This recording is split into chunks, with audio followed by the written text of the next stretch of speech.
കളിക്കളത്തിലെ പരിക്കുകളെ ഇനി പേടിക്കേണ്ട. എല്ലാവിധ സ്പോർട്സ് ഇഞ്ചുറികൾക്കുമുള്ള സമഗ്ര പരിഹാരം ഇവിടെയുണ്ട്. ABC orthopaedic hospital, near Kairali theatre, Calicut road, Manjeri. Tamil Nadu Dindigul ജില്ലയിൽ പളനിക്കടുത്തുണ്ടായ വാഹനാപകടത്തിൽ മഞ്ചേരി തൃക്കലങ്ങോട് ആനക്കോട്ടുപുറം സ്വദേശികളായ പിതാവും മകനും മരിച്ചു.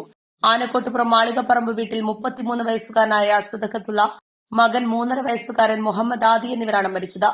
പരിക്കേറ്റ ഭാര്യ ഫാത്തിമ സുഹ്റ, മകൾ ഐസൽ മറിയം എന്നിവരെ ഉടുമല സർക്കാർ ആശുപത്രിയിൽ പ്രവേശിപ്പിച്ചിരിക്കുകയാണ്. ഇന്നലെ വൈകിട്ട് 4-ന് തിരുപ്പൂർ ഉടുമല റോഡിൽ പുഷ്പത്തൂരിലാണ് അപകടമുണ്ടായത്.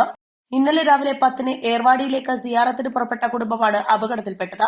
ഇവർ സഞ്ചരിച്ച കാർ നിയന്ത്രണം നഷ്ടമായി റോഡരികിൽ നിർത്തിയിട്ട ലോറിക്ക് പിന്നിൽ ഇടിക്കുകയായിരുന്നു. ലോറിക്കടിയിൽ കുടുങ്ങിയ കാർ ക്രെയിൻ ഉപയോഗിച്ച് ലോറി നീക്കിയാണ് പുറത്തെടുത്തത്. സ്വതക്കത്തുള്ളയാണ് കാർ ഓടിച്ചിരുന്നത്. മുഹമ്മദ് ആദിയും മാതാവ് ഫാത്തിമ സൂറയും മുൻസീറ്റിലാണ് ഇരുന്നത്. ഇടിയുടെ ആഘാതത്തിൽ സ്വതക്കത്തുള്ളയുടെയും ആദിയുടെയും തല ലോറിയുടെ പിന്നിലെ കമ്പിക്കുള്ളിൽ കുടുങ്ങി. മൃതദേഹങ്ങൾ ഉടുമല സർക്കാർ ആശുപത്രിയിലാണ്. സ്വതക്കത്തുള്ള മദ്രസാധ്യാപകനായി സേവനം ചെയ്തിരുന്നു. പിതാവ് പരേതനായ അബ്ദുൽ കരീം, മാതാവ് റംലത്ത്, സഹോദരങ്ങൾ ഹിദായത്തുള്ള, കിഫായത്തുള്ള, ഇനായത്തുള്ള. East live, Manjeri.